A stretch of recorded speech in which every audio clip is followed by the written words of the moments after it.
Good morning, friends. Thank you so much. I wanted to tag along a little bit to some of the thank yous that Joan was offering this morning.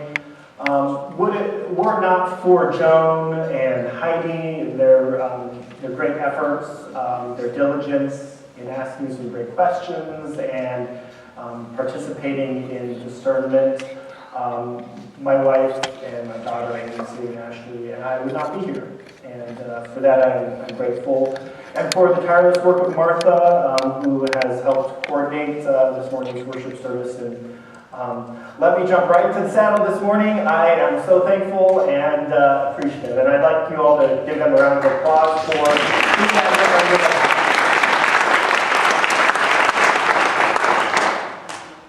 I am not new to the Rocky Mountain Conference and the various churches that reside away from the major urban areas such as Denver or Colorado Springs. I worked for a while in Casper, Wyoming, up on the frontier up there, and in Creede, Colorado, and worked at various churches across the United States as a transitional, interim, and intern minister.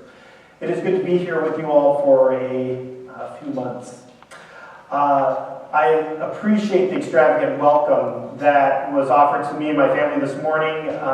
This is why I love the UCC, is because we do have this open invitation, this hospitality that precedes us wherever we might go. I didn't know this congregation specifically, but because I knew the identity of this church as a united church of Christ, I knew that this was going to be home. I knew what to expect, and that is something that is wonderful.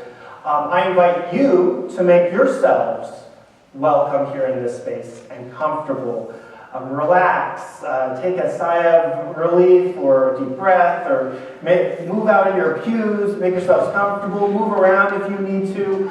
I invite you to be comfortable in this space during my reflection and throughout the worship service. On behalf of my family, the kindness that you have all shown them, we look forward to getting to know this community much more closely over the coming months. Now, as I said, I have traveled all across Colorado. I grew up in Colorado Springs area, a little town called Woodland Park, right at the base of Pikes Peak. I've traveled across the United States, and I love to travel. It's one of my favorite things. But somehow I always find my way back here to the Rocky Mountains, which is my home. As John Muir so simply stated, the mountains are calling, and I must go. We moved here just yesterday, so we're still settling in. We moved from Iowa, where Ashley served as the Director of Programs and Facilities at Pilgrims Heights UCC Camp and Retreat Center. Someone who's familiar with that space, good. Ashley grew up in Wisconsin, and we both attended Chicago Theological Seminary together. She loves hiking and a good cup of coffee, just as I do. And she is passionate about issues of justice as well. So I encourage you to have good conversations with her about what you're passionate about. Our daughter Ainsley is 6 months old, or just about 15. She's born June 30th, so this date makes it weird for me. Okay, so we're working on 16. She is perhaps our most favorite person in the world, and I think you'll agree once you get to know her. She can be very energetic. She has a wonderful personality, and hopefully keep you all on your toes, just as she does for us. I love working within sacred communities, from my time in outdoor ministry to serving multiple congregations as a pastor, pulpit supply ministry intern, to working as a chaplain in health ministries. I see the building and cultivation of sacred communities as a central gift to my ministry, and a gift that I offer to share here in Grand Junction. I'm pleased to serve with this congregation, and I'm looking forward to the ministry possibilities that we will together get to cultivate during Reverend Brenda Brown's leave. Now, a little bit about me. My faith, when I was growing up, was always one of constant searching and growing. And that's why I found a home in the United Church of Christ. I had questions, and I didn't always see things as they were fed to me. I sought out faith communities that provided a space for questions instead of providing me with answers. And maybe you've had an experience where you walk into a church and someone told you how things were, and it just didn't sit quite right with you. I encourage you to find this as a place where we cultivate those questions and seek together. And we search what God's work is within our midst. And indeed, that's going to be some of the stuff I'm going to talk about here in this sermon this morning. When I was much younger, I went to church. I grew up in First Congregational Church in Colorado Springs, and it was always my church home. And I always thought I had things so well in my life. I had a wonderful family. We lived in a great home up in the mountains, and life was just grand. I had 4 brothers. We were always off in the hills playing around and using our active imaginations to explore this world and to dig in the earth and to build things and get money and come home. And we always had a loving family that would welcome us and help clean us up and get us ready for supper or whatnot. In many ways, though, as I got older, I found myself not living such a perfect life.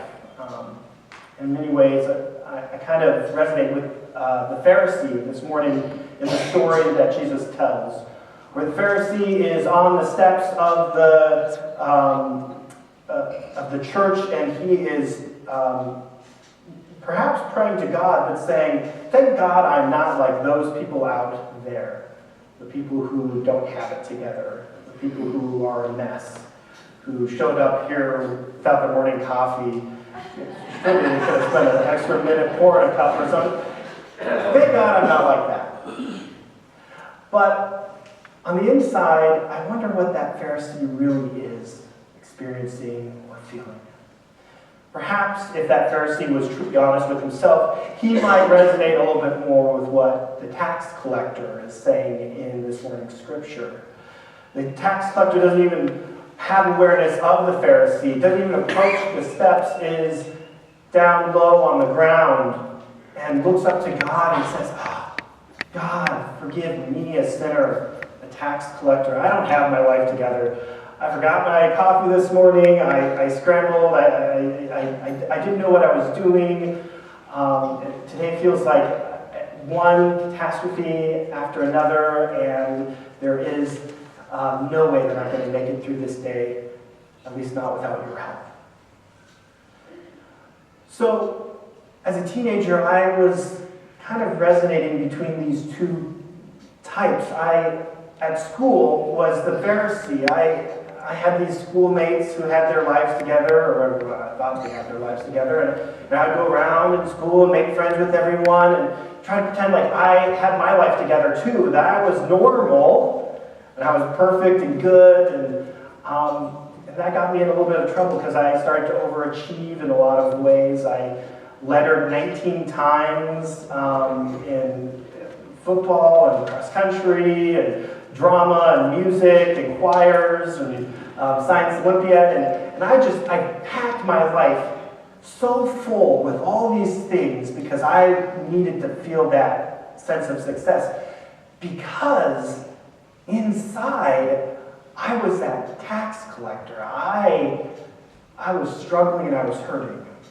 My parents were dealing with depression in the family, and my father especially. And it really drove a wedge between the two of them in their relationship. And I didn't have that perfect family life that I wanted so desperately, or that I could remember in my earlier years. And my parents were on the verge of divorce, and my life seemed like chaos. But at school, I could pretend like everything was okay, and it didn't matter because the school wasn't concerned about what the home life was for me, as long as I was turning in my essays and going to classes and participating in sports and being a performer.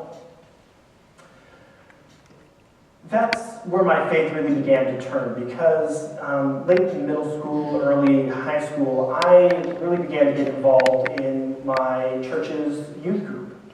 And I had friends there, and if any of you know the Colorado Springs area, Woodland Park, where I grew up, is about half hour from Colorado Springs. So I had my pretend perfect life at school in Woodland Park.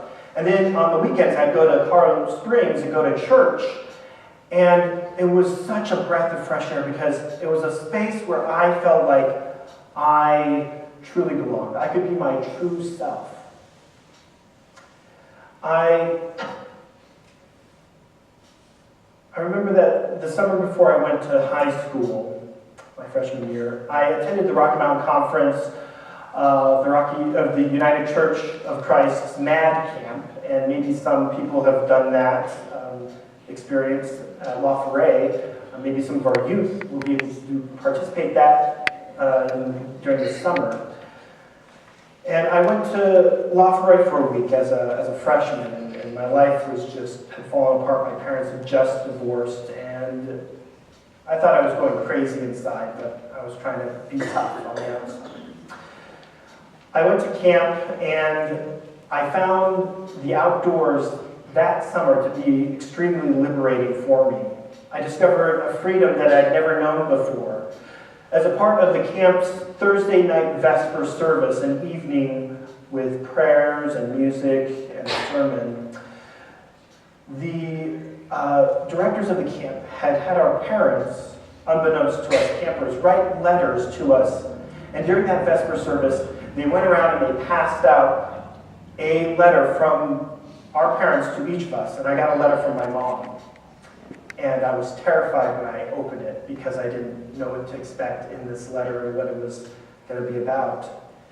My mother's words to me were of reconciliation over her and my father's separation. She attempted to speak to my feelings of loss and anger, and she tried to praise me for the man that I was becoming. And it was such a powerful reflection of her true self, speaking to my true self and our pain and our brokenness as a mother to a son, that brought me to tears. And it was something that helped me process the pain that I was experiencing in my family. And it helped me stop trying to live this life divided. Stop trying to be the Pharisee and try to live a little bit more like that tax collector. For how could my mother speak to me, her son, about the things that were painful in this world, and to try and offer me a sense of healing and justice around my parents' divorce, if she herself wasn't able to address her own brokenness? She was able to look at herself and say, these are the things that feel broken in my life. And that is what enabled her to write a powerful letter to me, her son, and to help me process things together. It certainly didn't fix or solve anything all at once, but it helped us move forward. And I think that's what this scripture this morning is getting to, that we need to address our own true selves. We need to seek the brokenness that we have in our hearts, the things that we're not perfect at, the things that we are pretending to excel in, and to just come true to ourselves, come true to God, and see God face to face as our true self. This is kind of what Richard Rohr describes as a path of descent. It's not one of self-loathing and of berating and of getting down on yourself, but rather it is about letting go. The first commandment says, "You shall have no other gods before me." What is at stake here in our lives is not just about the false images that we put before ourselves and say, look at me, I'm so good at this. but that we're comfortable with the image of ourselves as we are. And this is what the spiritual life is all about. This is getting in tune with ourselves.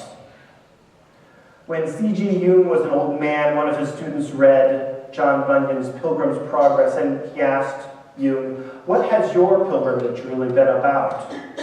Jung, who's a psychologist, answered, "In my case, Pilgrim's process consisted of having to climb down 1,000 ladders until I could reach down my hand to the little clod of earth that I am."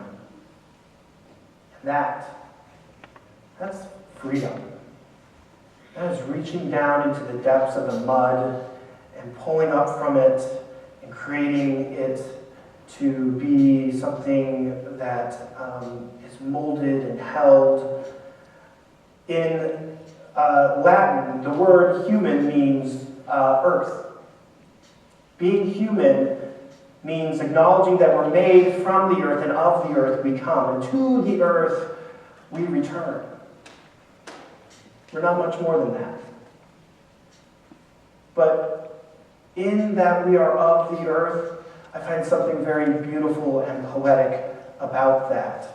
That it's important for us to get our hands dirty, to get into the mud, to stir up the messiness of life, because that's what we're made of.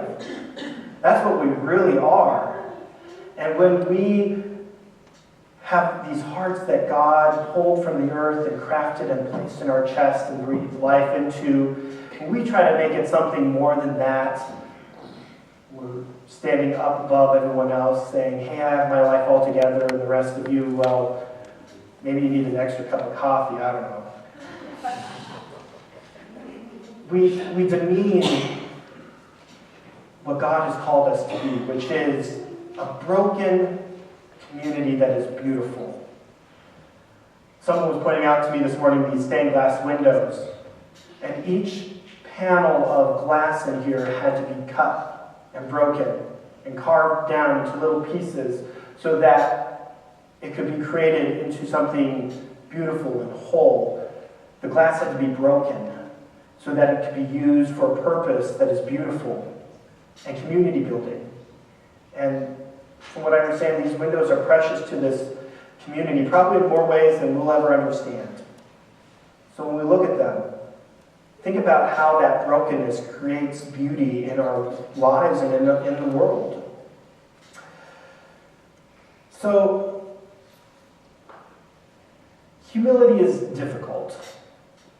And the second story that we heard this morning comes from the Apostle Paul, who's writing to one of his proteges, Timothy, right at the end of Paul's life. Paul is in prison. He is, right after he writes this letter is when scholars believe that he was beheaded and killed. I mean, this is literally one of the last things he does before he dies. He writes this letter to who he calls son, Timothy. Timothy, my son. I implore you to keep fighting the good fight. Paul is trying to tell Timothy all these powerful things that he has done. I've fought the good fight. I've won the race. I have done what has been asked of me by my God. And when you first read that text, it kind of comes off as a little pompous, maybe like the Pharisee in the morning saying, "Look at all these wonderful things that I'm doing in the world." But the one thing that this letter might point us to, if we can look at it from a perspective of humility, is that Paul is trying to pass on something that he's learned in his life to someone who's younger. Just like my mother was trying to do for me. My mother experienced brokenness in her relationships and in her life. And me as a young man, I was just beginning to discover it. And I thought my world was crashing down around me. All I had were broken glass pieces in my hand. I couldn't see a stained glass window in it. And I needed my mother to write me that letter to help me piece those small bits of glass back into something beautiful. And it's certainly taken time. Craft work like this takes time. It takes an artist. And thank God we have an artist in our midst who is present with us every day of our lives. The great artist. And we have someone who is helping us find those broken pieces. Jesus, the Christ, who points us to those aspects of our life that seem broken and helps us to find where they connect. So, in our lives, in one of the opportunities that we have here as a congregation is to look at some of the broken pieces that we might be sitting with right now. Some of those pieces might be more broken than we want or expected, and some of them are maybe more intact. But together as a congregation, as a sacred community, we're going to be able to sit together over the coming months and weeks, and we're going to bring those pieces together. And we're going to get to share some of those pieces and look for ways that we can craft something that is even more grander and magnificent than what we have now. And maybe it's not going to look exactly as we would want it to. It might take a little bit more of an abstract shape or form. But it's going to represent and reflect God's light in our lives. The UCC Rocky Mountain Conference, we have a wonderful new conference minister, the Reverend Sue Art. And I had the privilege of hearing her speak last weekend. And she introduced something that I think is just fantastic. And it tied in so well with my sermon this morning that I just wanted to dovetail it in here at the very end. Over the last couple of years, the Rocky Mountain Conference, as our supporting body, the wider church, they take $20,000 and they give grants and mission funds to particular organizations around the Rocky Mountain Conference. And in the past, they've just written a check and sent that. Sue wants to change that, and this year we're doing that. So on the recent newsletter that came out from the Rocky Mountain Conference, and we'll have more information about these grants as well, and I'll touch base with our staff here at the church so that you're all aware of what's going on. We're taking that $20,000 as a Rocky Mountain Conference, and we're saying, let's get our hands dirty with the money. We don't want to just write a check and send it off and not see what kind of good work is happening. We might be able to see what good work is happening as it's being done now. But in the future, we're going to ask congregations like this church to think of the ways that we can connect with little mission projects in our community, some of our community partners that we might already be giving funds to, and to write grants to the conference so that we can get $1,000, $2,000, $3,000. These grants are called In the Mud grants because Sue wants us to get down into the mud and get our hands dirty. Get down where we're doing the work.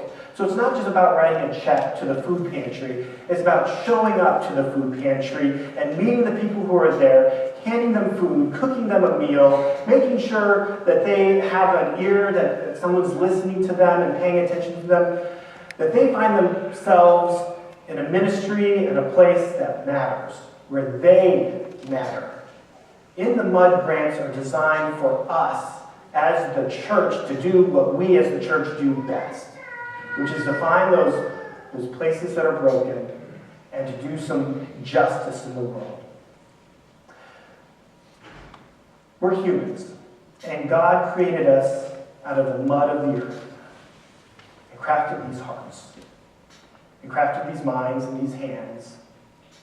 And I firmly believe that when we get back to our true selves and really understand that when we're authentic about the brokenness, the broken state of our reality, that only then can we begin to do the work of justice in this world.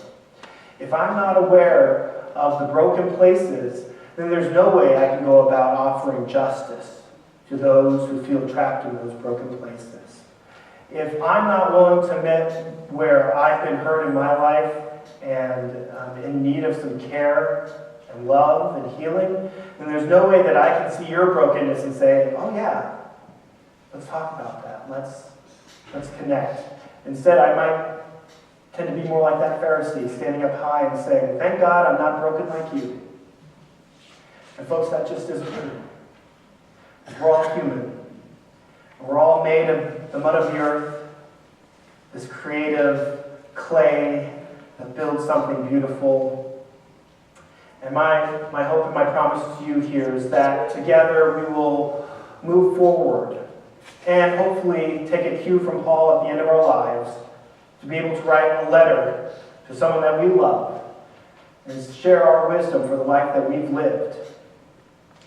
Where we can say, I fought the good fight, not for fighting's sake, but because someone was hurting, and I stood up for them. That I ran that race and I finished it. I may have gotten lost along the way, but heck, those hills are beautiful, and I don't mind sitting down for a while and drinking some water with someone else who needs some water too. We made it here together. Good people of God, let us go on this journey together. Let us discover that justice truly does find its home in our hearts. And we are invited into the full and magnificent beauty of that home with God. Amen.